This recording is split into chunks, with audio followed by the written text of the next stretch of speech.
I'm sure you've heard of self-fulfilling prophecies, and that is that something that you believe is going to happen does happen. That because of your belief, it actually causes it to become true. I'm not talking about claim it and kind of, religious doctrine, and I'm talking about literally your beliefs causing something to happen. Does this come true? Yeah, often it does. Is it because there's a special power in the fact that you believe something? I don't think so. It's because it affects your actions. Your thoughts affect your actions, and that is what causes the prophecy, self-fulfilling prophecy, to come into being. Also, sometimes you can think something about someone else, and if you accuse that person of being that way, they might just say, fine, I'll just be that way. I remember as a kid, a teenager, when my dad started getting like, I wasn't doing anything wrong. And he started getting really suspicious, and he would, kind of say, oh, you must be drinking, you must be smoking pot. And I wasn't thinking about it. But then I remember thinking, darn, if I'm going to be accused of it, maybe I should go do it. And then if he's going to say I'm doing it, then at least I'll have the benefit of doing it. That doesn't mean everybody's going to think that way. I was a stupid teen, but I mean, sometimes it does. Sometimes your beliefs about somebody often do influence that person.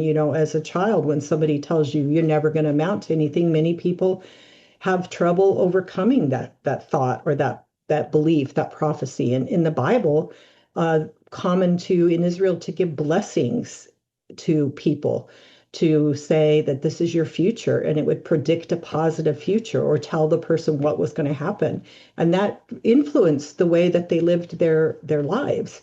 So, think about this. If you need a job and you think, I'm never going to get a job, no one's going to hire me, how is that going to influence you when you go apply for jobs? If you go apply for jobs, because if you really believe you're not going to get a job, are you going to go get a job? Are you going to try to get a job? Or when you do go to interviews, is your demeanor going to be less confident, a little more like, whatever, I don't really care? Are you really going to make the effort to dress yourself really nicely, present yourself in the most positive way? That's kind of how it impacts you. Whereas if you think, you know what, I've got a good chance of getting a job, and I'm just going to keep doing it until I get one. Like I have skills. Why wouldn't I get a job compared to someone else? You're going to go to that interview confidently, and you're going to go to more interviews, and you're probably going to get a job. So here are some other examples. If you think this person is so annoying, I will never, ever be able to detach from this person's behavior. I will never get over it.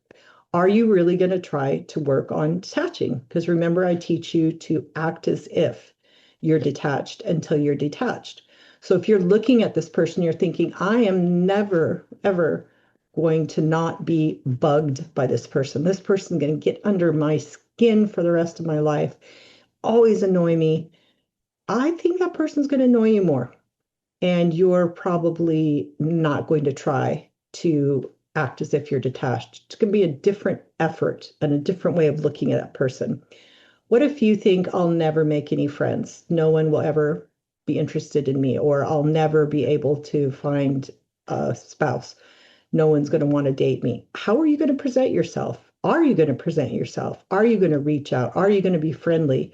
Or are you going to look defeated? And are you going to look like you're unapproachable? Changes your thoughts. I'll never be able to forgive this person. I'm Are you even going to try? Are you going to ask God to change your heart? Or are you going to just stew voluntarily in resentment and anger and bitterness and just rehash it and never even attempt? Because forgiveness is a decision first. It's not a feeling. You could be filled with anger still and filled with hurt. And at the right time, when you're ready, say, God, I'm ready to work on forgiving this person. I'm going to choose to work through forgiveness. And you will work through forgiveness eventually at the right time, not immediately. not when you're not ready. But if you say, I'll never, then you're not going to forgive. You're never going to forgive. What if you say, I'll never be able to control my temper. I'll never be able to be calm in responding. I'm always going to pop off. I'm always going to defend myself. I'm always going to be the one that's like, just get off my back.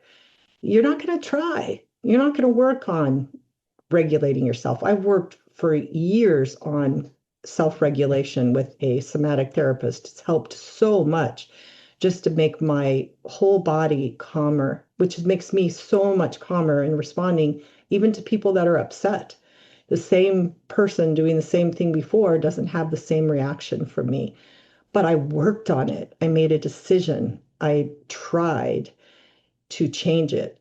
I did not believe that I was destined to always be reactive. So, whatever it is that you are thinking about your future, about somebody else, if you have a strong belief about that, that can be a self-fulfilling prophecy. Your thoughts can indeed impact your behavior and the other person's behavior and the relationship.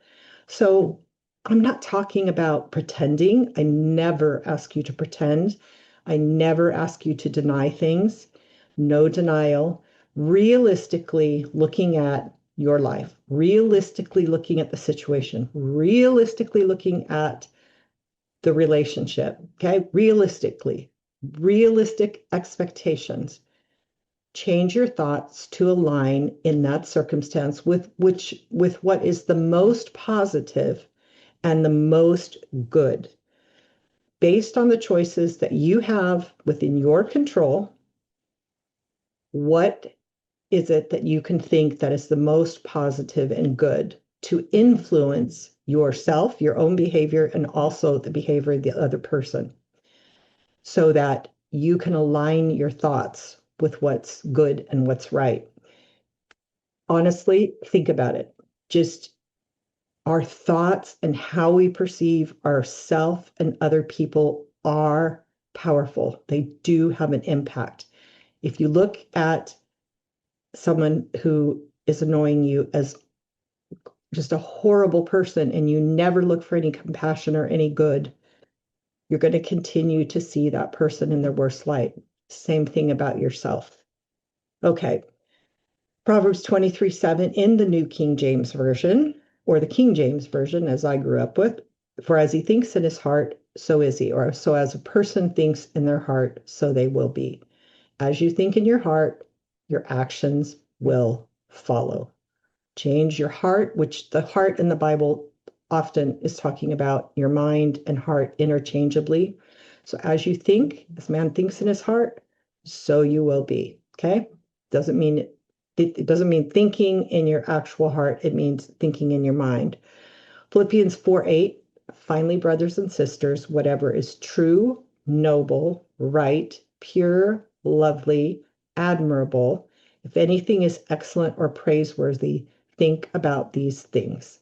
Now, again, not pretending, not in denial, the most positive and good that you can realistically think about yourself, the situation, and your relationships. See if you can put the self-fulfilling prophecy into motion. God bless you, and thank you for watching.